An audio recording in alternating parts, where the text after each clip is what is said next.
pregnant wife announces divorce in front of the whole family. Millionaire cheating husband panics. The clinking of crystals echoed through the dining room of the Harrison mansion as Catherine Martinez watched her distorted reflection in the champagne glass. Her long, delicate fingers slid along the stem of the glass, a nervous habit she had developed over the years as a private investigator. Hired 3 months ago by Isabella Harrison to investigate her son, Jonathan, Catherine now found herself infiltrated at the family's Christmas dinner as a supposed marketing consultant. The Harrison mansion, located in the heart of Greenwich, Connecticut, was a testament to the family's wealth and power. As the servants moved silently serving the traditional Christmas dinner, Catherine mentally catalogued every detail of the scene unfolding before her. At the head of the table, Jonathan Harrison, 38, CEO of Harrison Enterprises, gestured excitedly as he told a story about his latest corporate acquisition. His confident smile and dominant posture perfectly masked the man Catherine had discovered during her investigation. Isabella Harrison, the family matriarch sitting to her son's right, maintained a polite smile, but her green eyes revealed a deep sadness. She knew. Everyone knew, except Claire, the 6-month pregnant wife, who smiled serenely across the table, stroking her belly every now and then. "More wine, ma'am," offered one of the waiters, interrupting Catherine's thoughts. "No, thank you," she replied, her gaze briefly meeting Isabella's, who nodded imperceptibly. The time for family blessings was approaching, and Catherine could feel the tension building in the air. Claire stood up gracefully, a cream envelope in her delicate hands. "My Christmas present to everyone," he announced with a calm that made Catherine sit up straighter in her seat. What followed was like a scene in slow motion. The photos slid across the mahogany table, scattering among French china plates and elaborate flower arrangements. Compromising images of Jonathan with his assistant, Charlotte Reed, in several luxury hotels in Manhattan. "I could have chosen the breakfast time," Claire continued, her voice surprisingly firm. "Or maybe during that board meeting last week. But I thought Christmas would be more memorable." The silence that followed was deafening. Jonathan Harrison, for the first time since Catherine had met him, was speechless. His face turned several shades of red as he tried to process what was happening. "Claire, honey, we can talk about this in private," he tried, his voice shaking slightly. "Ah, but I'm not done yet, darling." Claire smiled, taking out another envelope from her bag. "While you were busy being your executive assistant, I was busy becoming the majority shareholder of Harrison Enterprises." Catherine watched Isabella hide a small smile behind her glass of wine. The researcher knew that the matriarch had helped Claire orchestrate the entire business maneuver in recent months. "That's impossible." Jonathan stood up abruptly, knocking over his chair. "You can't—" "I can, and I did," Claire interrupted him. "Your divorce papers are also here. I suggest you sign them before I decide to make your indiscretion public.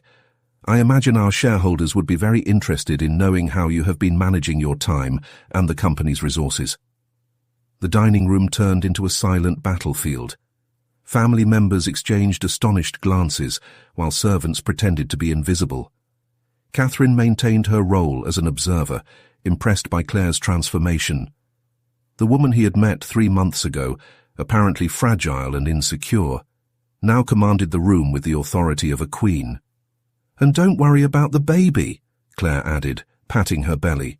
"He or she will have all the love and support they need, from the family that really matters." Jonathan remained paralyzed, his empire crumbling before his eyes during Christmas dinner. Catherine noted the exact moment he realized he had lost not only his wife and son, but also control of the company his father had built. Isabella stood up, walking over to Claire and placing a protective hand on her shoulder. "I think it's time for tea in the library," she announced, as if this were an ordinary Christmas Eve. "Catherine, dear, could you accompany us?" As she followed the 2 women out of the dining room, Catherine reflected on how this investigation had turned into something much bigger than marital infidelity. It was a story about power, redemption, and, most of all, about women who refused to be victims of circumstance. In the library, as Isabella poured tea into china cups, Claire finally allowed a few tears to escape. "Thank you," she whispered to Catherine, "for helping me discover the truth." "You're stronger than you think," Catherine replied, accepting a cup of tea. "Always has been." The fire crackled in the fireplace, casting dancing shadows on the book-lined walls. Outside, it was beginning to snow, as if the universe itself wanted to clear the air from the tumultuous night. The three women remained silent for a moment, each lost in their own thoughts about the future unfolding before them. Revenge had been served on a Christmas silver platter, but for Catherine, that was just the beginning of a much more complex story. A story about new beginnings, about finding strength in adversity, and perhaps most importantly, about the true nature of family. Catherine watched Claire and Isabella talking quietly in the library while mentally organizing the events that led them there. 3 months ago, when Isabella Harrison hired her to investigate her own son, Catherine had no idea she would end up witnessing one of the most dramatic turns in the history of Greenwich's high society. "Miss Martinez," Isabella called, interrupting her thoughts. "I think it's time we shared with Claire how it all started." Claire, still teary-eyed but maintaining her composure, adjusted herself in the vintage leather armchair. The light from the fireplace danced across his face, revealing a determination that Catherine had seen growing over the past few months. "It was a September afternoon," Isabella began, pouring more tea. "I was at the country club when I accidentally overheard a conversation between Charlotte Reed and one of her friends. She was bragging about a special gift Jonathan had given her, an apartment in Manhattan." Catherine added, "The apartment was purchased through a shell company, but they left traces. It was my first concrete clue." "I remember the day you came to me, Isabella," Claire said, her voice firm. "I was so scared, so insecure. 3 months pregnant and suspecting my marriage was a sham." Catherine took her notebook out of her bag, opening a file folder. "The investigation revealed a pattern. Jonathan wasn't just cheating on you, Claire. He was diverting company resources to maintain a parallel lifestyle with Charlotte." "And that's when we got the idea," Isabella smiled, a sly gleam in her eyes. "While Jonathan was distracted by his double life, we started buying shares in the company through different investment funds." Claire stroked her belly thoughtfully. "Richard Patterson, from the board of directors, was instrumental. When he found out about the situation, he didn't hesitate to help us." "Patterson always had his suspicions about Jonathan's management," Catherine added. "He provided crucial information about vulnerabilities in the company's shareholding structure." The sound of raised voices coming from the hallway interrupted the conversation. Jonathan was arguing with someone, probably his lawyer, who had been called in hastily. "He's going to try to reverse it," Claire said, surprisingly calm. "But every document is perfectly legal, every transaction flawless." Isabella took a picture frame from the nearby shelf, where a middle-aged man was smiling gently. "My husband, Jonathan's father, built Harrison Enterprises with integrity and vision. He would be devastated to see what our son has done with his legacy." Catherine watched as Claire got up and walked to the window. The snow continued to fall outside, creating a surreal contrast to the drama unfolding inside the mansion. "Did you know," Claire said suddenly, turning to Isabella, "that Jonathan planned to take me away from the company after the baby was born? I found emails. He and Charlotte already had everything planned." "Typical of him," Isabella sighed, always underestimating the women around him. A soft knock on the door interrupted the conversation. It was Margaret, the housekeeper who had worked for the Harrisons for 3 decades. "Ms. Isabella, Mr. Jonathan is demanding to speak to Ms. Claire. He isn't quite in control." "Tell him that any communication must be made through the lawyers," Claire replied, her voice leaving no room for argument. Catherine admired how Claire had transformed in the last few weeks. The shy and insecure woman had given way to a born leader, capable of making difficult decisions with the necessary coolness. "The next few days will be crucial," Catherine warned, closing her notebook. "Jonathan will try everything to reverse the situation. We need to be prepared." "I've already activated our security team," Isabella informed. "Claire will stay at the cottage in Vermont until things calm down. Catherine, I need you to continue monitoring the situation." "And Charlotte?" Claire asked, sitting back down.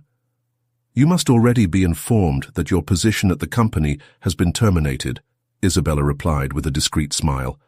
Just like your lease on the Manhattan apartment. A distant thunder echoed, as if underlining the gravity of the moment. Catherine looked at the two women before her, a young wife turned ruthless executive and a mother who chose integrity over blood ties. Tomorrow at 9 o'clock we have a special council meeting, Claire announced. It will be my first official day as majority shareholder and interim CEO of Harrison Enterprises. Have the directors been informed yet? Catherine questioned. Richard Patterson took care of it personally, Isabella confirmed. The majority of the board was already dissatisfied with Jonathan's management. This will be more of a formality. Claire took out her cell phone, checking the latest messages. Our press release is ready. We will release it as soon as the board meeting is over. Catherine couldn't help but notice how every detail had been meticulously planned. The three women had created a protective network so intricate that Jonathan had nowhere to escape. Sometimes I wonder, Claire said softly, if I'm doing the right thing. Not for Jonathan, but for the baby. Isabella approached, holding her daughter-in-law's hands. You are protecting your son's future. Jonathan chose his path, and now he has to deal with the consequences. The library clock struck midnight, officially marking the end of Christmas and the beginning of a new era for Harrison Enterprises. Catherine packed up her belongings, knowing her work was far from over.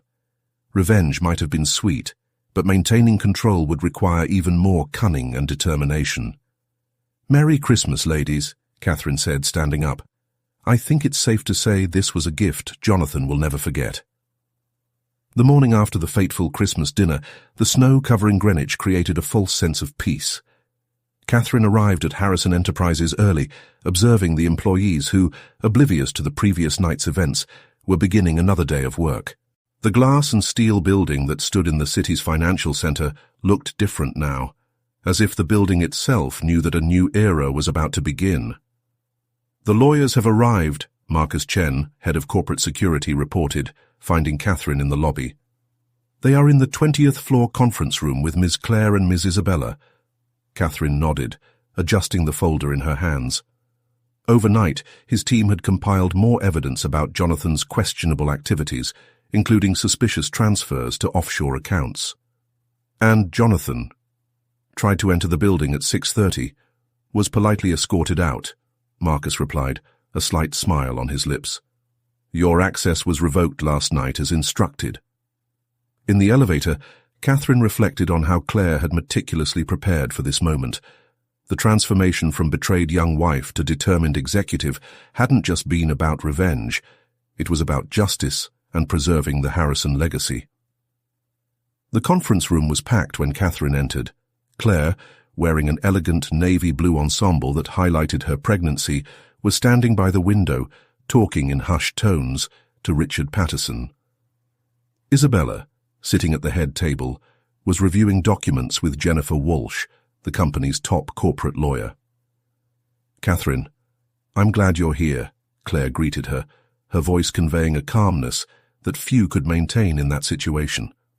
We need your review of the latest reports before the board meeting. We found a few more irregularities, Catherine reported, handing out folders to those present. Jonathan has been even more careless in recent months, maybe because of his relationship with Charlotte. Jennifer Walsh adjusted her glasses, examining the documents. This further strengthens our position. The board will have no choice but to support the change in leadership. A growing buzz in the hallway caught the group's attention. Through the glass walls, they could see Charlotte Reed being escorted out of the building, her tears and protests echoing throughout the floor. She tried to access confidential files this morning, Marcus explained, entering the room. Luckily, we blocked all access to her last night. Claire watched the scene with an unreadable expression. Make sure she turns over all company devices, he instructed, his voice firm, and make sure there are cloud backup copies. It's already being done, Marcus confirmed. Our IT team has been working on this since dawn. Richard Patterson approached Claire, his expression fatherly. The council is coming. Are you ready? I was born ready, Claire replied, a slight smile on her lips. I just didn't know it until 3 months ago. Catherine watched as the council members began to arrive, men and women in expensive suits, carrying briefcases and tablets, all with expressions that varied between curiosity and concern. News of the change in shareholding control had spread quickly within the company's inner circles. Miss Harrison, one of the senior councillors, Harold Montgomery, approached Claire. "I must say that I am surprised by recent developments." "I believe you will have more surprises during the meeting, Mr. Montgomery," Claire replied diplomatically. "Please take your seat. We will begin in 5 minutes." Catherine discreetly positioned herself in a corner of the room, watching Claire take her place at the head of the table. The same position Jonathan occupied until yesterday. The transformation was complete. The devoted wife had become a corporate leader. "Ladies and gentlemen of the council," Claire began, her clear, confident voice filling the room. "I appreciate everyone's presence at this special meeting. As you may be aware, there have been significant changes to the ownership structure of Harrison Enterprises." The next 90 minutes were a masterclass in corporate leadership. Claire, supported by meticulous presentations from Jennifer Walsh and Richard Patterson, detailed not only the irregularities discovered in Jonathan's management, but also presented a comprehensive plan to restructure the company's governance. "It is with regret that I present this evidence," Claire continued, her hand occasionally touching her belly protectively, "but it is with determination that I propose a new path for Harrison Enterprises, one that honors the principles established by its founder." Catherine noted the exact moment the council's last holdout gave way. That's when Claire presented her vision for the company's future, a perfect blend of innovation and tradition, sustainability and growth. When the final vote was taken, confirming Claire as interim CEO with unanimous support from the board, Isabella quietly wiped away a tear. His plan had worked perfectly, but more than that, his daughter-in-law had exceeded all expectations. "Press releases will be sent out within the hour," Jennifer reported, as the councillors began to leave. "We prepare statements for all possible market reactions." Claire nodded, finally allowing herself a moment of exhaustion as the room emptied. "Catherine," he called softly, "we need to talk about next steps. Jonathan is not going to take this peacefully." "We're already monitoring your every movement," Catherine assured. He spent the morning with his lawyers at the Peninsula Hotel. "Keep me posted," Claire requested, standing up gracefully. "Now, if you'll excuse me, I have a company to run." Catherine watched Claire leave the room, surrounded by her new team of advisors. The snow continued to fall outside, but inside Harrison Enterprises, a new spring was beginning, one led by a woman who turned betrayal into triumph and pain into power. Claire's private office in the penthouse of Harrison Enterprises offered a panoramic view of Greenwich, but that afternoon, her attention was focused on the documents spread out on her desk. Financial reports, printed emails and photographs formed a mosaic of Jonathan's betrayals, each piece revealing a new layer of deception. "We found something interesting," Catherine announced, entering the office with a red folder. "It appears Charlotte wasn't the first assistant Jonathan was involved with." Claire looked up from the documents, her expression unwavering. "Continue." "Rebecca Morrison, his executive assistant in 2019. She was abruptly transferred to the Seattle office after receiving a sizable raise." Catherine slid some photos across the table. "And Melissa Andrews, in 2020. Resigned after receiving a special bonus of $500,000. "A pattern," Isabella commented, entering the room with a cup of chamomile tea for Claire. "I always knew there was something wrong with the constant changes of assistants, but Jonathan was skilled at creating plausible explanations." Claire accepted the tea, her gaze lost in the view of the city. How many other women, how many careers has he damaged to keep his secrets? "We're tracking them all," Catherine assured, "but there is more. Jonathan appears to have used company funds to silence some of them. The payments were disguised as performance bonuses or severance pay. We need to contact each of them," Claire decided, her voice firm. "Not for public exposure, but to provide adequate redress. These women deserve justice." Isabella smiled proudly. Even in the midst of personal chaos, her daughter-in-law maintained an unwavering sense of justice and compassion. A soft knock on the door interrupted the conversation. Marcus Chen walked in, his expression worried. "Ms. Harrison, Jonathan is in the lobby. He insists on speaking to you. He says he has information that could change everything." Claire exchanged glances with Catherine and Isabella. "Let him up, but I want security at the door and cameras recording." "Claire, are you sure?" Isabella asked, worried. "Absolutely. It's time to close this chapter once and for all." Minutes later, Jonathan entered the office. His rumpled Italian suit and stubble contrasted sharply with his usual impeccable appearance. "You can't do this to me, Claire," he began, his voice alternating between pleading and threat. "This company is my life, my legacy." "Your legacy?" Claire laughed softly, stroking her belly. "Your legacy is here, Jonathan. A child who will grow up knowing that integrity and respect are more important than power and money." "You don't understand the sacrifices I've made for this company," Jonathan argued, approaching the table. "The difficult decisions—" "How do you silence Rebecca Morrison?" Claire interrupted him. "Or buy Melissa Andrews's silence?" Jonathan visibly paled. "Like you." "You've always underestimated the women around you, Jonathan," Isabella interjected, her voice sharp. "Including your own mother." "So it was you?" Jonathan turned to his mother, understanding dawning on his face. "Did you help Claire destroy me?" "No, son. You destroyed yourself," Isabella replied sadly. "I just helped protect the true Harrison legacy." Claire stood up, walking to the window. "You have two options, Jonathan. Accept the divorce settlement and your departure from the company with dignity, or face a legal battle that exposes all of your indiscretions." "You're bluffing," Jonathan challenged, but his voice shook slightly. Catherine chose this moment to intervene, opening her notebook. "Perhaps you would like to see bank statements for accounts in the Cayman Islands, or records of hotel reservations in the names of your various executive assistants." The silence that followed was deafening. Jonathan looked at each of the women present, finally realizing the extent of his defeat. "The documents are with your lawyer," Claire informed, her voice soft but firm. "You have 24 hours to sign. After that, I can't guarantee we'll be able to keep everything private." Jonathan adjusted his tie, a nervous gesture Claire knew well. "This is not the end," he threatened, but his words sounded hollow. "No, Jonathan. This is just the beginning," Claire replied, sitting back down. "Marcus will walk you out." After Jonathan left, escorted by security, Claire finally allowed her hands to shake slightly. Isabella was immediately at his side, offering silent support. "You were incredible," Catherine praised, admiring the young executive's strength. "It's not over," Claire sighed, regaining her composure. "He's going to try something desperate. We need to be prepared." "I've already increased security at your home in Vermont," Marcus informed him, returning to the office. "And the IT team is monitoring any attempts to access the company's systems."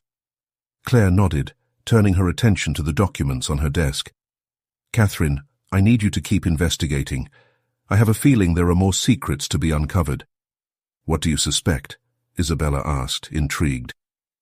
"Jonathan has always been meticulous in his schemes," Claire explained. "But something about these financial transfers seems too careless, like he wants them discovered." Catherine frowned, taking notes. "A smokescreen? To hide something bigger?"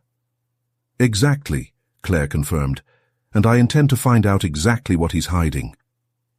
The sun was beginning to set over Greenwich, casting golden shadows across the office windows. Claire surveyed the city below, aware that every decision she made now not only affected her future, but that of hundreds of employees and, most importantly, that of her unborn child. The sound of Catherine's heels echoed through the empty hallways of Harrison Enterprises as she headed to the technology office in the building's basement. It was nearly midnight, and most of the employees had already left, but Eric Donovan, the head of IT, had called urgently, claiming to have discovered something disturbing. "You need to see this," Eric said as soon as Catherine entered, his nimble fingers typing commands into multiple monitors. I was scanning the old servers when I found an encrypted folder. It took hours to break the protection, but the contents... Well, I guess it explains a lot. Catherine leaned over Eric's shoulder, her eyes quickly scanning the information on the screen. Oh my God, he whispered, immediately pulling out his phone. Claire needs to see this now. 30 minutes later, Claire and Isabella arrived at the IT office, accompanied by Jennifer Walsh. Despite the late hour, Claire maintained her impeccable posture, although her eyes revealed the tiredness of an extremely exhausting day. What did you find? Claire asked, one hand instinctively protecting her belly. Eric projected the documents onto a larger screen. Jonathan wasn't just embezzling money to pursue extramarital affairs. He was using the company to launder money from a much larger operation. Jennifer adjusted her glasses, examining the numbers. These transactions appear to be linked to shell companies in Eastern Europe. Exactly, Catherine confirmed. And most interestingly, Charlotte Reed wasn't just his lover. She was his liaison to these organizations. Her work history prior to Harrison Enterprises is virtually non-existent. Claire sat up slowly, processing the information. So, the case with Charlotte, it was a facade, Isabella added, her voice thick with disappointment. A way to justify frequent meetings and travel. The other assistants, Catherine continued, probably discovered something and were bought into keeping quiet. It wasn't just about affairs, it was about silencing potential witnesses. Jennifer began furiously taking notes. This completely changes our legal strategy. We need to involve federal authorities, but very carefully. The company's reputation is at stake.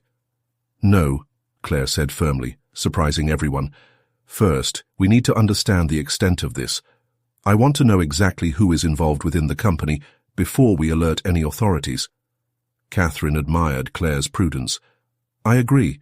Jonathan may have accomplices on the board or among the executives. Eric, Claire turned to the IT specialist. How long do you need to map out all the connections? With my team working in shifts, maybe 3 days, he replied, already organizing a plan of action in his mind. You have 48 hours, Claire determined. Catherine, I need you and your team to investigate Charlotte Reed further. I want to know her every move over the past 5 years. Isabella watched her daughter-in-law with a mixture of pride and concern. Claire, honey, you need to rest. Think about the baby. I'll rest when we have answers, Claire replied, but her expression softened when she saw Isabella's genuine concern. I promise I'll go home as soon as we organize a plan of action. Catherine began to lay out the information they already had on a digital whiteboard. We need to consider that Jonathan might try to escape when he realizes we've figured everything out. He's not going anywhere, Claire assured him. Marcus already has a team monitoring his every move. Additionally, we have frozen his personal accounts as part of the divorce process. Jennifer raised an important question. What if he tries to use these criminal connections against us? That's why we need to act with discretion, Claire explained. We will build our case quietly, gather all the evidence, and when we are ready, we will attack on all fronts simultaneously. The group worked for a few more hours, putting together a detailed investigation and containment plan. When the first ray of sunlight began to filter through the basement windows, they had a clear strategy. Catherine, Claire called as everyone began to disperse, there's one more thing I need you to investigate. She hesitated for a moment. I want to know about the accident that killed Jonathan's father 10 years ago. Something tells me there might be a connection. Catherine nodded, understanding the gravity of the request. The death of Richard Harrison Sr. in a car accident had always been considered a random tragedy, but in light of new discoveries, perhaps it deserved a new look. Claire, Isabella called softly, do you think Jonathan... I don't want to make accusations without proof, Claire interrupted gently, but we need to be prepared for any revelation. As they left the building at first light, Catherine reflected on how an infidelity investigation had turned into something much bigger and darker. The empire that Jonathan Harrison had built was revealing its rotten foundations, and at the center of it all was a pregnant woman, determined to not only survive, but to clean up the legacy her son would inherit. Maintain tight security at the Vermont house, Catherine instructed Marcus before leaving. Something tells me things are going to get a lot more complicated before they get better. The snow had stopped falling, but the cold remained biting. Catherine watched Claire get into her armored car, knowing the next 48 hours would be crucial. The real battle was just beginning, and the stakes were much higher than either of them could have initially imagined. Catherine's black sedan glided silently through the snowy streets of Westport, Connecticut, 40 minutes from Greenwich. The address on her GPS belonged to Rebecca Morrison, Jonathan's former assistant, who had been abruptly transferred to Seattle in 2019. After intense hours of investigation, Catherine discovered that Rebecca had returned to the East Coast 6 months ago, quietly settling into a beachfront home. "Are you sure you want to do this in person?" Claire's voice sounded through the car's Bluetooth. "We could send the lawyers." "Some stories need to be heard face to face," Catherine replied, parking in front of a modest light blue house. "Besides, my gut says Rebecca knows more than she lets on." Jonathan's former assistant opened the door after the second knock. Her red hair was tied up in a messy bun, and her green eyes showed immediate recognition when she saw Catherine. "I knew someone would come," Rebecca said, stepping aside, "especially after what happened at Christmas dinner." Catherine entered, noticing the details of the house, family photos, stacked books, a half-empty cup of tea. A normal life built on foundations of secrets. "News travels fast," Catherine commented, accepting the silent invitation to sit down. "In this circle?" "Always." Rebecca served them both coffee. "I imagine you've already found out about the wire transfers." "The $500,000 deposited in an account in the Caymans," Catherine confirmed. "Yes, we found it. But something tells me the money wasn't just to buy your silence about an affair." Rebecca sipped her coffee, her hands shaking slightly. "You have no idea the hole you're digging yourself into, Miss Martinez." "Why don't you tell me?" Rebecca stood up, walking over to a bookshelf. From behind some books, he took out a flash drive. "This contains documents I copied before I was transferred. At the time, I didn't fully understand what I was seeing. It was just numbers, strange transactions, suspicious meetings." "With people from Eastern Europe?" Catherine asked, taking out the flash drive. "Between others." Rebecca sat down again. "Charlotte was not Jonathan's first connection with this group. There were others before her. I discovered it by accident when I was organizing the schedule for a trip to Prague." Catherine made mental notes, connecting the dots. "And that's when the threats started?" "Not directly," Rebecca smiled bitterly. "Jonathan is more subtle than that. First there were the little accidents, a brake that fails, a gas leak. Then photos of me going about my routine started appearing on my desk." "Why didn't you go to the authorities?" "With what evidence?" Rebecca questioned. "Besides, I discovered something about his father's death, something that—" A noise at the front door interrupted the conversation. Rebecca turned pale, standing up quickly. "You need to go, now, out the back door." "Rebecca, we can protect you," Catherine insisted, but the former assistant was already pushing her toward the kitchen. "No, they can't. No one can," Rebecca whispered urgently. "Tell Claire to look in the files on Project Aurora. It was the last major investment Richard Harrison Sr. rejected before he died." Catherine barely had time to process the information before she found herself in the backyard. Through the kitchen window, he saw 2 men in suits entering the house. Silently, he walked around the property to his car. "Catherine." Claire's worried voice sounded in her ear. She had forgotten that the call was still active. "What happened?" "We need security for Rebecca Morrison. Now." Catherine started the car, watching in the rearview mirror. "And I need Eric to look up everything about something called Project Aurora." "Aurora?" Isabella, who was apparently also on the line, asked. "I vaguely remember Richard was very upset about something related to this project in the weeks before the accident." Catherine drove back to Greenwich, her mind processing the new information.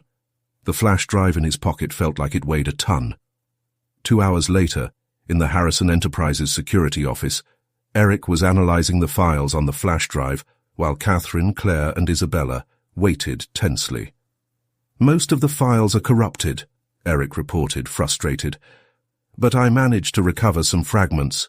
They are mainly emails about meetings in Prague and transfers to shell companies."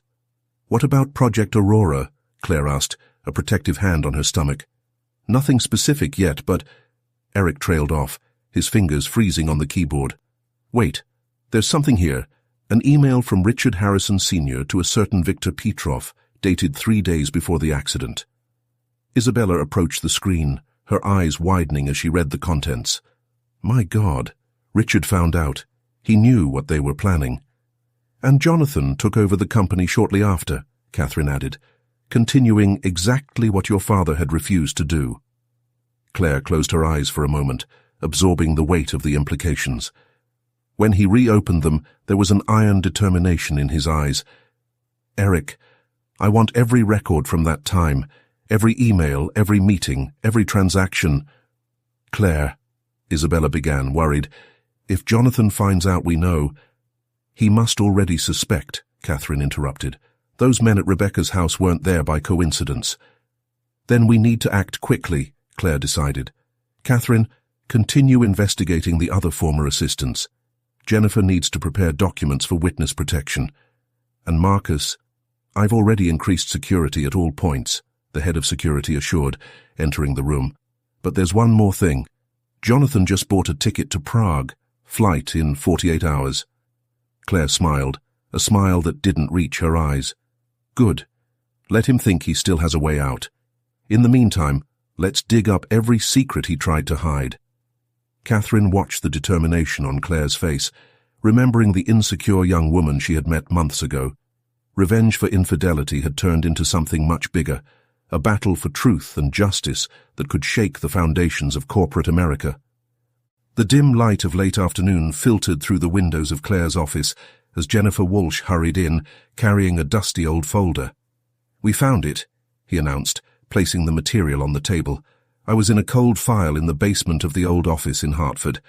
Claire, who was reviewing financial reports, immediately focused her attention on the yellowed document that Jennifer began to display. "The Aurora Project," he murmured, his fingers gliding smoothly over the aged paper.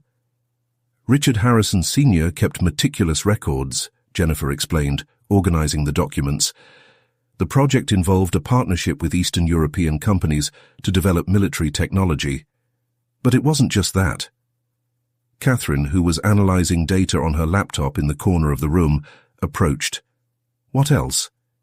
"Large-scale money laundering," Isabella replied, entering the office. His eyes were red, as if he had been crying. Richard discovered that the partners were using Harrison Enterprises as a front for an international organized crime operation. Claire leaned back in her chair, one hand instinctively protecting her belly. "And 3 days after rejecting the project, he died in an accident."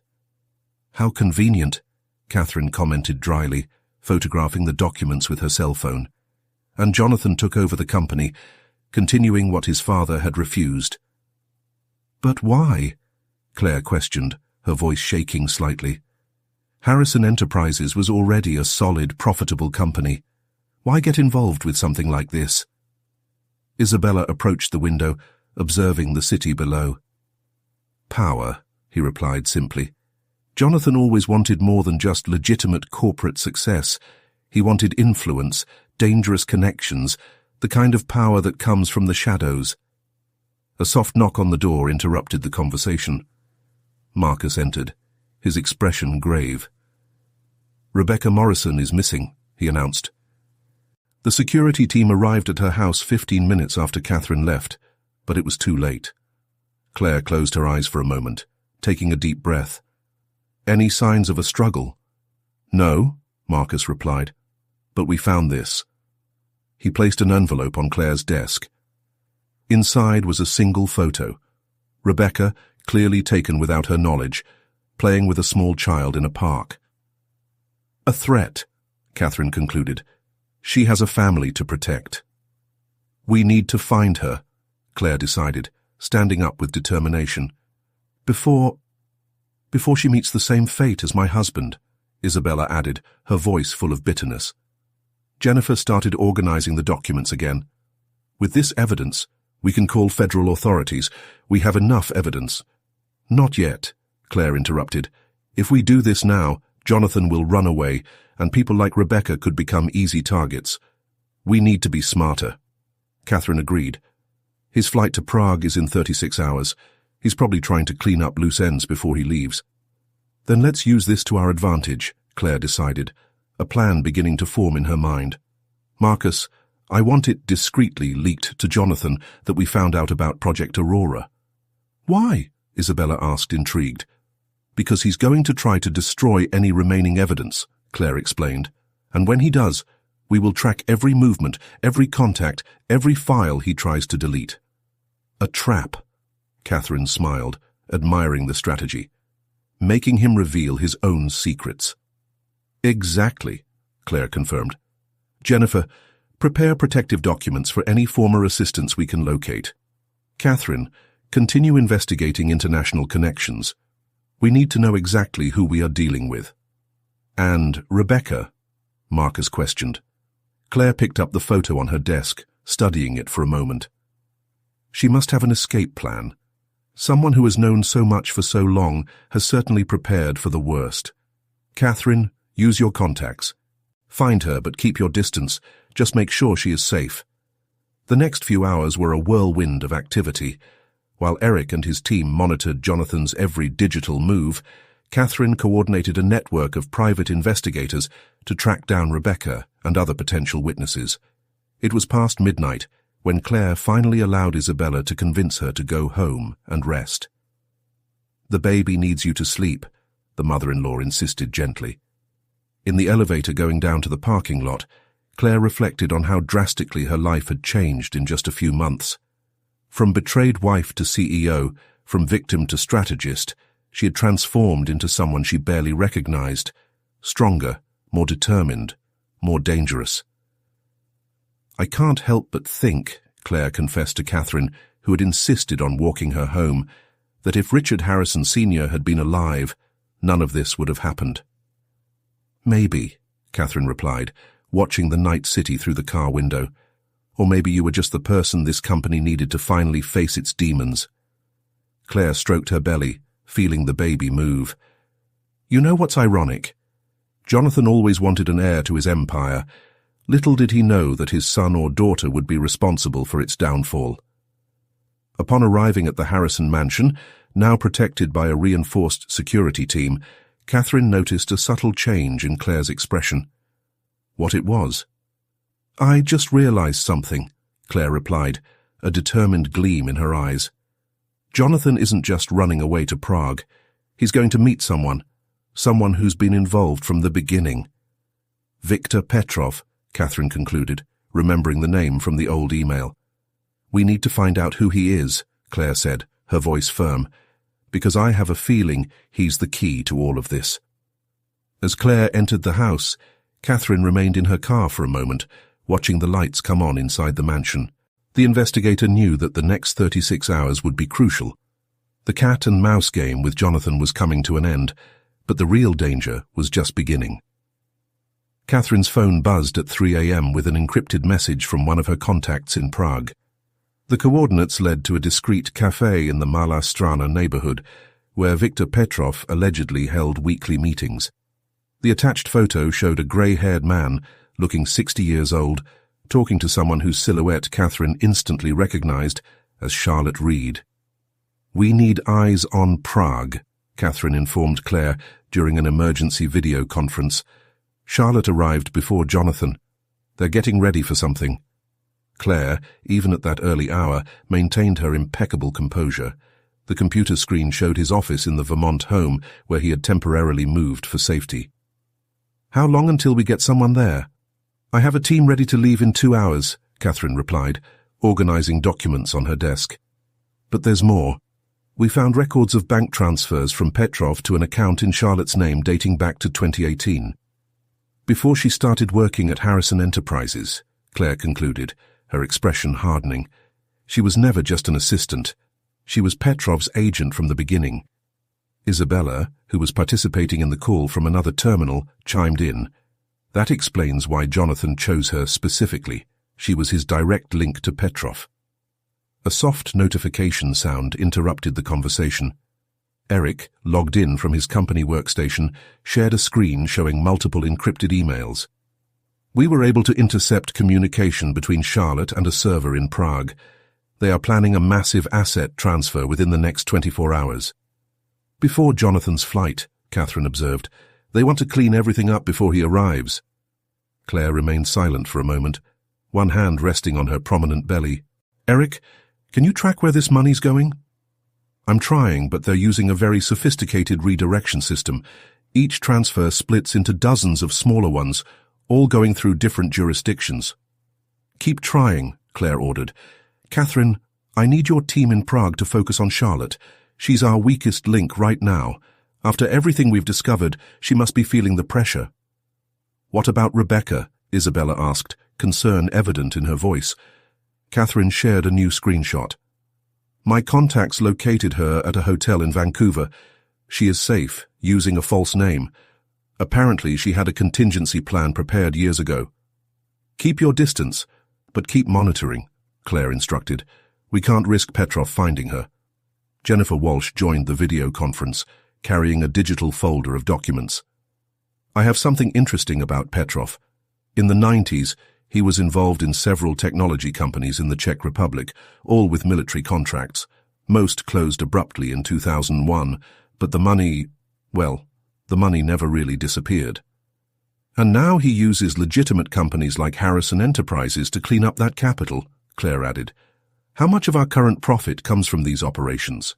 Eric shared a complex chart.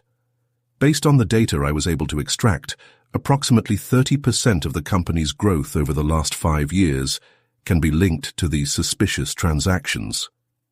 Claire closed her eyes for a moment, processing the information. When he reopened them, there was an iron determination in his eyes. We need a plan to isolate these operations without destroying the legitimate company. Jennifer, start preparing the necessary documentation for a complete restructuring. This will affect thousands of innocent employees, Isabella warned. That's why we need to be surgical, Claire replied, cutting the tumor without killing the patient. Catherine received another message on her phone. My team has just landed in Prague. They are positioning themselves to monitor the cafe in Malá Strana. Good, Claire nodded. Keep me posted on any moves from Charlotte. And Eric, keep monitoring these transfers. We need to know exactly how much money they're trying to move. The meeting continued for another hour, with each participant given specific assignments. When they finally closed, the sun was beginning to rise in Greenwich, casting a golden light on the city that would soon wake up unaware of the drama unfolding in its corporate bowels. Catherine remained in her office, organizing the evening's information. In less than 24 hours, Jonathan Harrison would embark for Prague, thinking he was one step ahead. Little did he know that his every move was being meticulously monitored, every step carefully catalogued. Sometimes I wonder, Claire had said before ending the call, if Richard Harrison Sr. knew that his own son would be the instrument of destruction of his legacy. The answer, Catherine suspected, was buried somewhere between Greenwich and Prague, in the secrets that Jonathan and Petrov had accumulated over the years, and she was determined to find it, not just for Claire, but for all the Rebecca Morrisons who had been silenced along the way. The streets of Greenwich were silent when Catherine got the call from her team in Prague. Her contact's voice conveyed urgency. Charlotte Reed has just left the cafe. She is carrying a black briefcase and appears agitated. Something is wrong. Catherine immediately activated the secure communications system. Claire, we have movement in Prague. Charlotte may have discovered she is being followed. Keep vigilance, but keep your distance, Claire replied, her voice calm but firm. We can't risk losing her now. In the Harrison Enterprises office, Eric worked frantically on his monitors. Transfers have begun, he announced over the secure line. They're moving millions through a network of offshore accounts. It's like a digital spider's web. Claire, who had insisted on returning to Greenwich despite Isabella's protests, watched the numbers dancing on the screens. Each transfer represented years of illicit operations, a complex plot that her husband had woven with Petrov. "Jennifer," Claire called to her lawyer who was working at a nearby table, "prepare the asset freeze documents. Once we have the complete trail, we'll need to act quickly." "The documents are ready," Jennifer confirmed, adjusting her glasses. "But Claire, you need to consider the implications. When we block these accounts, Petrov and his associates will retaliate." "That's why we need to be faster than them," Catherine interjected, entering the room with new information. "My contacts have just confirmed. Jonathan has advanced his flight. He leaves for Prague in 6 hours, not 24 as planned." Claire stood up from her chair, one hand instinctively protecting her 6-month-old belly. "He knows we discovered something. Charlotte must have alerted Petrov." "There's more," Catherine continued, scattering photos on the table. "Rebecca Morrison was seen boarding a flight to London. She's moving around, probably trying to get ahead of whoever is behind her." Isabella, who had remained silent until then, approached the photos. "She looks different. Younger, maybe a wig." "Basic disguise," Catherine confirmed. "But the most interesting thing is this." She pointed to a small folder Rebecca was carrying. "Same briefcase Charlotte was carrying in Prague. Can't be a coincidence." Claire approached the window, observing the city below. The sun was beginning to set, casting long shadows over the buildings. "Rebecca isn't running away," she concluded. "You're taking something for someone." "Evidence," Jennifer suggested. "Maybe backup documents we found on Project Aurora." "Eric," Claire called, turning back to the screens. "I need you to track every flight out of London for the next 12 hours. Rebecca isn't going there by chance." While Eric worked, Catherine received another update from Prague. "Charlotte just got into a car with diplomatic plates. They're heading towards the Russian embassy." "The final connection," Claire murmured. "Petrov is not just a corrupt businessman. He has official protection." "This complicates everything," Jennifer warned. "We can't just freeze accounts with diplomatic immunity involved." "No," Claire agreed, "but we can use this to our advantage. Eric, how long until we can map out all the transfers?" "With current standards, maybe 2 hours," he replied without looking up from the screens. "Good. Jennifer, prepare 2 sets of documents, one for the American authorities, one for the press. When Jonathan lands in Prague, I want him to find his empire crumbling on both sides of the Atlantic." Catherine watched Claire in awe.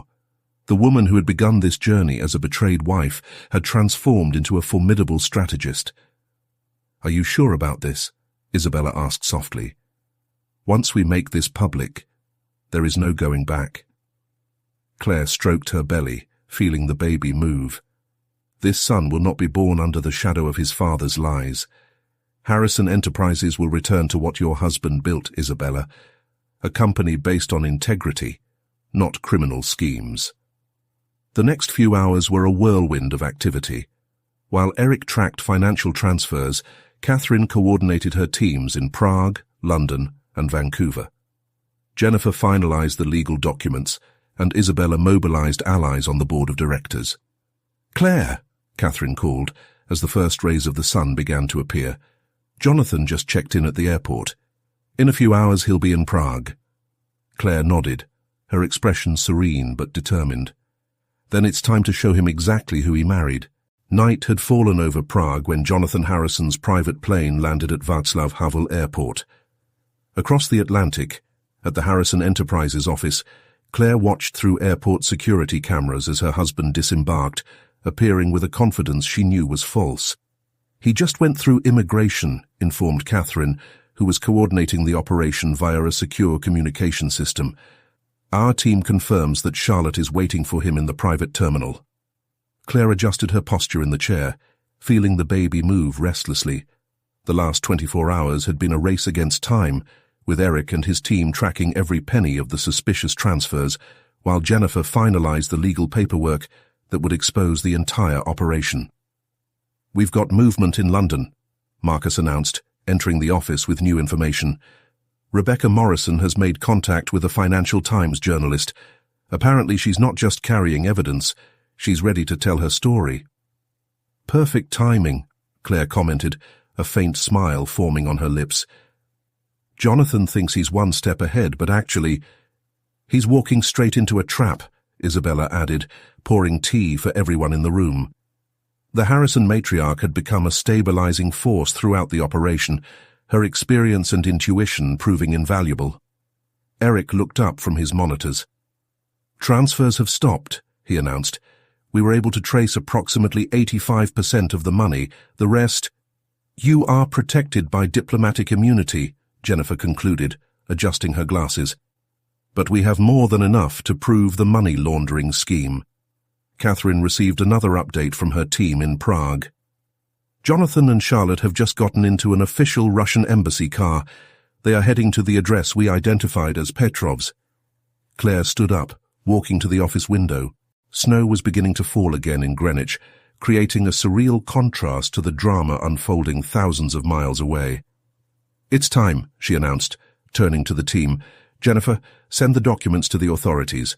Eric, prepare the press release. Catherine— My team is ready, the investigator assured. Once Jonathan enters Petrov's residence, we will have eyes and ears on his every move. The next few minutes were of intense activity. While Jennifer coordinated with federal agencies in Washington, Eric prepared a detailed document exposing every aspect of the criminal operation Jonathan had built with Petrov. Claire, Isabella called softly, noticing the tension in her daughter-in-law's shoulders. Are you sure you want to do it this way? We can still resolve this discreetly. Claire stroked her belly, feeling the baby move as if answering the question. Jonathan didn't just betray our marriage, Isabella. He betrayed everything his father built, every honest employee at this company, every partner who trusted us. They deserve to know the truth. An alert sounded over the communications system. Movement in London, Catherine announced. The Financial Times has just received Rebecca's full dossier. They will publish it within the hour. And our statement? Claire asked Eric. Scheduled to be released simultaneously on all major media outlets, he confirmed. Wall Street Journal, New York Times, Reuters. So, Jonathan will find out everything from the newspapers, Isabella commented, a note of sadness in her voice. Just like I found out about your betrayals, Claire replied, her voice firm, but not bitter. The difference is that now he will understand exactly who he was dealing with. Catherine received another update from Prague. Jonathan and Charlotte have just entered Petrov's residence. The meeting has begun. Claire checked her watch. How long until the market opens in New York? 2 hours, Jennifer replied. SEC filings are ready, as soon as the news breaks. Harrison Enterprises is going to face its toughest day yet, Claire added, but it will also be the beginning of your redemption. Eric signaled from his terminal.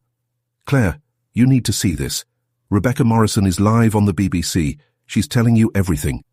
The office screens filled with the image of Rebecca sitting in a London studio.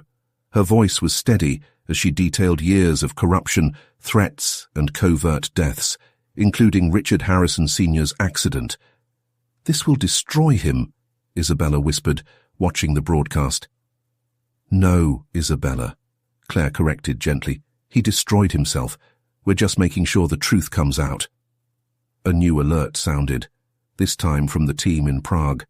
Intense movement at Petrov's residence. Diplomatic cars arriving. It seems they already know.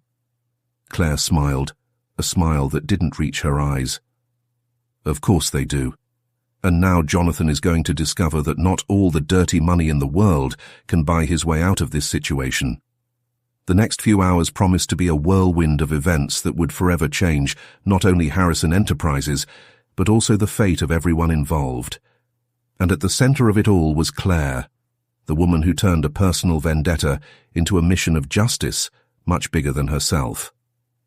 Chaos exploded in all directions as the first headlines began to emerge.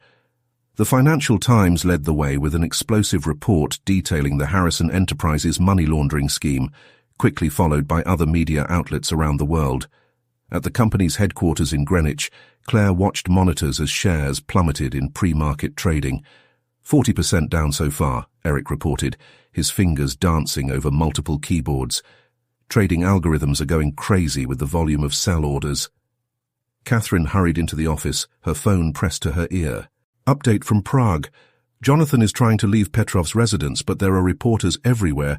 Czech police have also just arrived. Claire remained surprisingly calm, one hand resting on her belly as she watched the empire her husband built crumble in real time. Jennifer, how are we with the authorities? The FBI is already on its way, the lawyer replied, organizing a stack of documents. SEC, Treasury, all relevant agencies have been notified. They want their official statement within the hour. Isabella approached Claire, placing a cup of tea on her desk. The employees are starting to arrive. They need direction. They need leadership. Claire nodded, standing up with determination. Marcus, prepare the main auditorium. I'll speak to everyone in person before the media arrives. Are you sure? Catherine asked, worried. You should rest. Think about the baby. This baby will be born in a clean company, Claire replied, her voice firm. Our employees deserve to hear the truth from me, not the newspapers.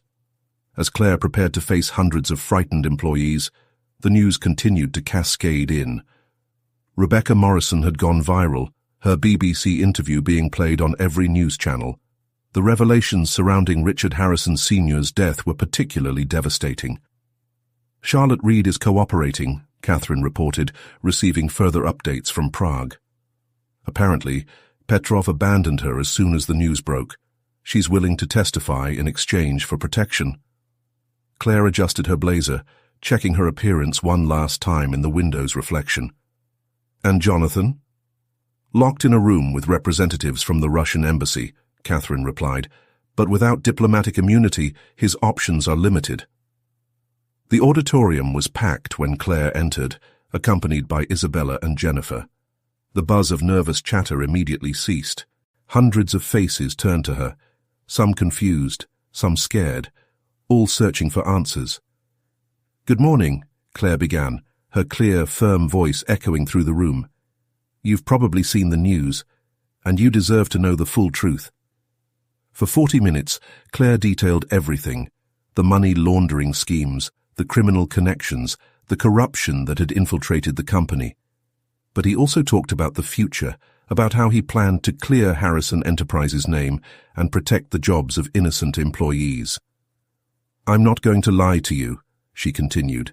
The next few months will be difficult, but this company was built by honest people, dedicated workers like you, and it is with you that we will rebuild it.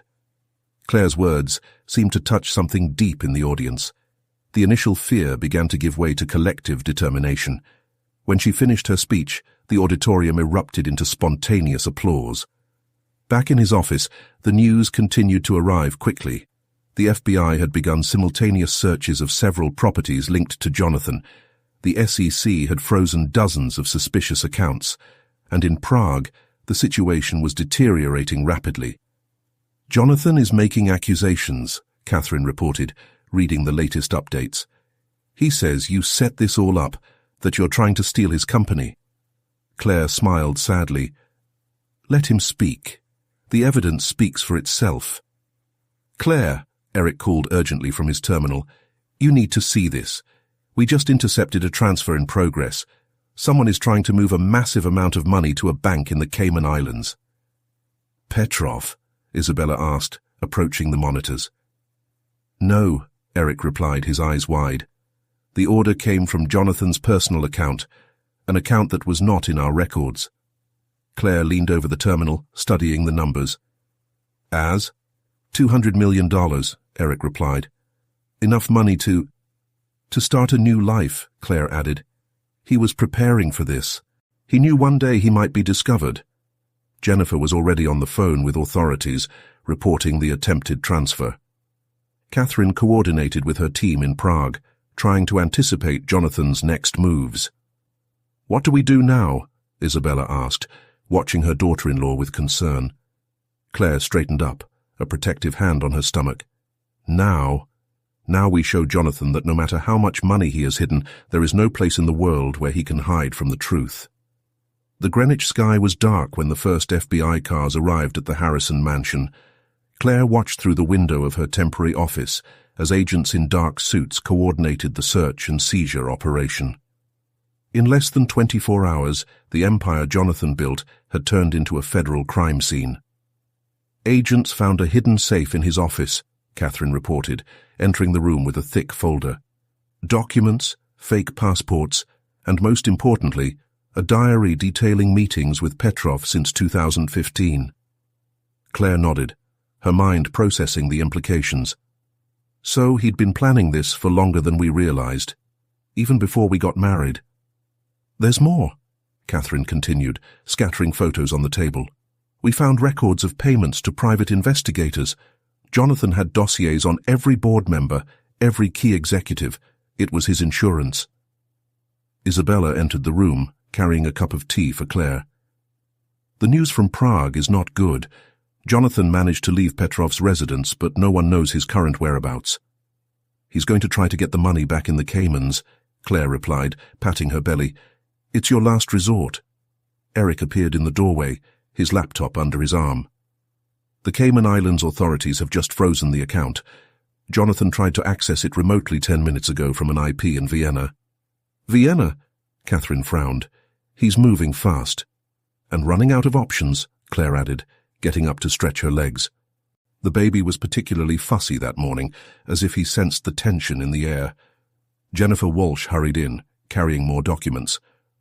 The federal judge just issued the arrest warrants. Jonathan Harrison and Victor Petrov are now officially international fugitives. Claire walked to the window, watching the movement outside. Reporters crowded the mansion's gates, cameras trained on every movement. How are the employees? Surprisingly well, Isabella replied. Your speech yesterday made a difference. Most are willing to help with investigations. Catherine received a message on her phone. Charlotte Reed is about to make a deal with federal prosecutors. She will hand over everything. Names, dates, bank accounts. What about Rebecca? Claire asked, turning to the room. Safe in London, Catherine confirmed. The Financial Times is preparing a series of reports based on his testimony. The story of Richard Sr.'s death will be tomorrow's headline. Isabella closed her eyes for a moment, the pain of losing her husband still alive even after so many years. Richard always knew there was something wrong with the business Jonathan wanted to do. He tried to protect the company until the end. And now we will honor that legacy, Claire stated, her voice firm. Harrison Enterprises will survive this, stronger and more whole. Eric looked up from his laptop. Claire, you need to see this. Jonathan just sent an email to the entire board. The group gathered around the computer as Claire read aloud. You don't understand what you did. Petrov is not someone you can betray. Claire, you put everyone in danger, especially our son. There is still time to make this right. Meet me in Zurich tomorrow, alone, or the consequences will be devastating. It's a trap, Catherine declared immediately. He's desperate. Obviously, Claire agreed. But there was something in her eyes, a calculated determination. And that's exactly why I'm going to accept it. No, Isabella protested. It's very dangerous. Think about the baby. Claire turned to Catherine. How long until your team can mount an operation in Zurich? The investigator was already on the phone. I can have people on site in 6 hours. But Claire, Isabella is right. It's too risky. No more risky than letting Jonathan loose with access to criminal connections, Claire argued. He won't stop until he gets what he wants. Jennifer interjected. We can coordinate with the Swiss authorities, do an official operation. No, Claire shook her head. Jonathan has informants all over the place. It needs to be discreet. It needs to look like I'm actually considering making a deal with him. Catherine studied her client, no, her friend, for a long moment. You have a plan? Yes, Claire confirmed, a small smile forming on her lips. And it will require all of us to play our roles perfectly. The next few hours were dedicated to working out every detail of the operation. While Eric tracked any of Jonathan's digital activity, Catherine mobilized her network of contacts in Europe.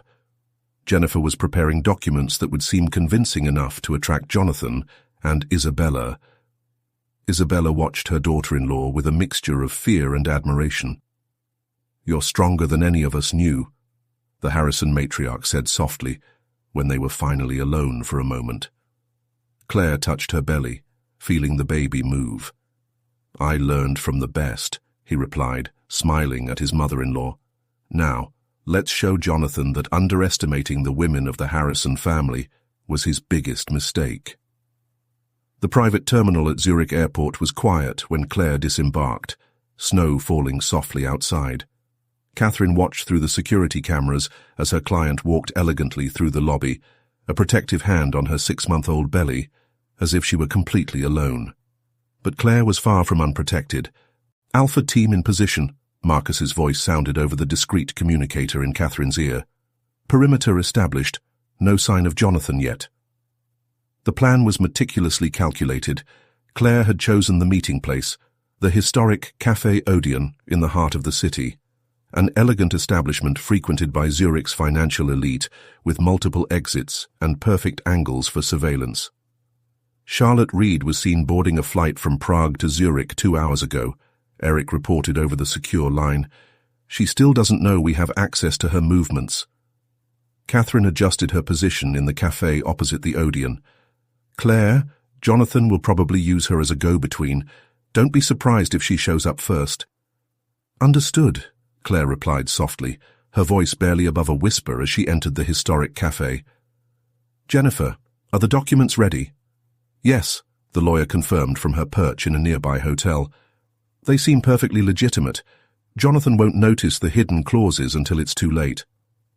Claire chose a table overlooking the street, but with easy access to the back exit. Her elegant navy blue dress and impeccable posture made her look like just another executive at a business meeting. "Suspicious movement on Bahnhofstrasse," Marcus warned. "Black car, no license plates, just passed by for the 3rd time." Catherine observed the vehicle through her telescopic lens. "It's the same model Petrov uses in Prague." "Claire, get ready. This could be bigger than we expected." The café began to fill with the lunch crowd, professionals in expensive suits discussing business in German and English. Claire ordered chamomile tea, her calm exterior masking the storm within. "Charlotte just entered the perimeter," Eric announced. "She seems nervous." Catherine focused her attention on Jonathan's former assistant. Charlotte had lost the confident air she used to display, her face marked by deep circles under her eyes. She swept her eyes around the café until she spotted Claire. "Mrs. Harrison," Charlotte greeted, her voice shaking slightly as she sat down. "Jonathan wants to make sure you came alone." Claire took a sip of her tea. "As you can see, I'm alone. And pregnant. I'm hardly a threat." "The documents," Charlotte demanded, holding out her hand. "Jonathan wants to see them before he shows up." Claire removed a folder from her bag, sliding it across the table. "Everything is there. Share transfer, dropped charges, offshore account in his name, exactly as he requested." Charlotte opened the folder, her eyes scanning the documents quickly. "That seems very easy." "There's nothing easy about this," Claire replied, her voice controlled. "I'm protecting my son. Jonathan should understand that better than anyone." Catherine watched as Charlotte stood up, folder in hand. "Claire, she's leaving. She'll probably meet Jonathan somewhere nearby." "Beta team, keep an eye on the folder," Marcus instructed. "Those documents have microscopic traces." The minutes dragged by as Claire remained seated, apparently absorbed in her tea. Catherine noticed subtle changes in the traffic on the street. More dark cars, men in expensive suits with discreet communicators. "Petrov is here," Catherine realized suddenly. "He doesn't trust Jonathan to do it alone." As if confirming their suspicions, Viktor Petrov himself entered the café, his imposing figure causing a momentary silence. He walked directly to Claire's table, sitting down without invitation. "Mrs. Harrison," he greeted in heavily Russian-accented English. "What a pleasure to finally meet you." Claire didn't show surprise. "Mr. Petrov, I figured you'd show up eventually." "You're smarter than Jonathan gave you credit for," Petrov commented, a cold smile on his lips. "But also more naive. Do you really think that some documents can erase what we discovered?" "No," Claire replied calmly. "But I think you are too smart to allow this to become an international scandal, especially considering your diplomatic connections." Catherine tensed as she saw Jonathan finally enter the café. Charlotte 2 steps behind him. The plan was unfolding exactly as Claire had predicted. "Honey," Jonathan greeted with mock sweetness, joining the table. "You made the right decision in coming." Claire watched her husband, the man who had betrayed not just their marriage, but their entire family legacy. "No, Jonathan, you're the one who made all the wrong decisions, and now you're going to pay for them." As if awaiting this signal, special agents emerged from all directions, their weapons trained on the table. Catherine saw the exact moment Jonathan realized the trap, his eyes widening in belated realization. The documents were fake, he realized, turning to Claire with fury. "I learned from the best," Claire replied, calmly standing up. "The difference is that I use my skills to do the right thing." Petrov tried to reach for something in his jacket, but 3 agents were already surrounding him. Charlotte Reed was being silently handcuffed, tears streaming down her face. Claire walked over to Jonathan, who was being restrained by agents. "Our son will be born into a better world, without your lies and schemes. This is my true Christmas gift to him." A week after the events in Zurich, Claire Harrison stood in her rooftop office at Harrison Enterprises, watching the sun rise over Greenwich. The headlines of the world's main newspapers were still echoing the spectacular fall of Jonathan Harrison and Viktor Petrov, a story that had turned into one of the biggest financial scandals of the decade. "The last documents have just arrived," Catherine announced, entering the office with a folder in hand. "Jonathan accepted the deal with federal prosecutors. He will confess to everything in exchange for a reduced sentence." Claire nodded, her hand resting on her 6-month-old belly. "And Petrov?" "Russian authorities are denying any involvement," Catherine replied, taking a seat in front of the table. "But with the evidence Charlotte Reed has provided, he doesn't have many options. Interpol has already issued a red alert." Isabella entered the office, carrying an old framed photograph. In the image, Richard Harrison Sr. smiled in front of the company's first headquarters. "I found this while organizing Jonathan's office," she explained, placing the photo on the table.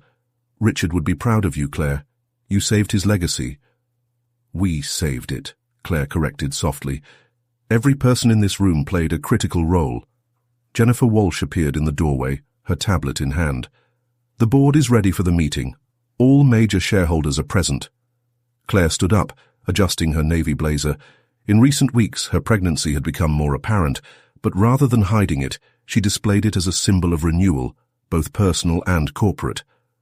"Stocks are recovering," Eric reported, meeting the group in the hallway. "The market is responding positively to our restructuring plan." "What about the employees?" Claire asked, always concerned about the human impact of the crisis. "Stronger than ever," Isabella replied proudly. "The way you handled everything, being transparent and protecting the innocent, earned their loyalty." The council room was packed when Claire entered. Familiar and new faces mingled, all united by the desire to rebuild Harrison Enterprises on a stronger foundation. "Ladies and gentlemen," Claire began, her voice clear and confident. 3 months ago, we discovered that our company had strayed from its founding principles.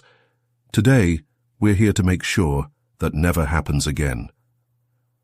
Catherine watched from the back of the room as Claire presented a detailed corporate governance plan, including new control and transparency mechanisms. The transformation from young cuckolded wife to respected corporate leader was truly remarkable. "Rebecca Morrison has arrived," Marcus whispered, entering the room discreetly. "She's waiting in your office." Claire concluded her presentation to rapturous applause from the board. When he arrived at his office, he found Rebecca, now protected by the federal witness program, looking calmer than she had in recent weeks. "I came to say goodbye," Rebecca announced without preamble. "And thank you. Not only did you expose the truth, but you gave me the chance to do the right thing." "You always wanted to do the right thing," Claire replied gently. "Jonathan and Petrov just made it impossible for a long time." Catherine entered the office, bringing the latest updates from her international teams. "The Swiss authorities have just frozen the last accounts linked to the operation. The money will be returned to the injured investors." "What about Charlotte?" Rebecca asked, curiosity in her voice. "Fully cooperating," Catherine replied. Your testimony will be crucial in Petrov's trial if we are able to extradite him. Claire walked to the window, looking out at the city that had become her personal battlefield. You know what's ironic? She commented, turning to the other women. Jonathan always said that I didn't understand the business world, that I was too naive to survive in this environment. And now you're rebuilding what he destroyed, Isabella added, entering the office with a cup of tea for Claire. The rest of the afternoon was dedicated to finalizing the last details of the restructuring. Jennifer worked with the legal team to ensure that every aspect of the new governance was proof against future manipulation attempts. Eric implemented state-of-the-art digital security systems, while Catherine kept her surveillance network active, ensuring no threat went unnoticed. At the end of the day, as the sun began to set over Greenwich, Claire gathered her closest circle in her office. Isabella, Catherine, Jennifer, Eric, and Marcus, the people who had become not just her team, but her chosen family. I received a letter from Jonathan today, she revealed, removing an envelope from her drawer. He asks for forgiveness, says he understands now how much he underestimated me. And what will you answer?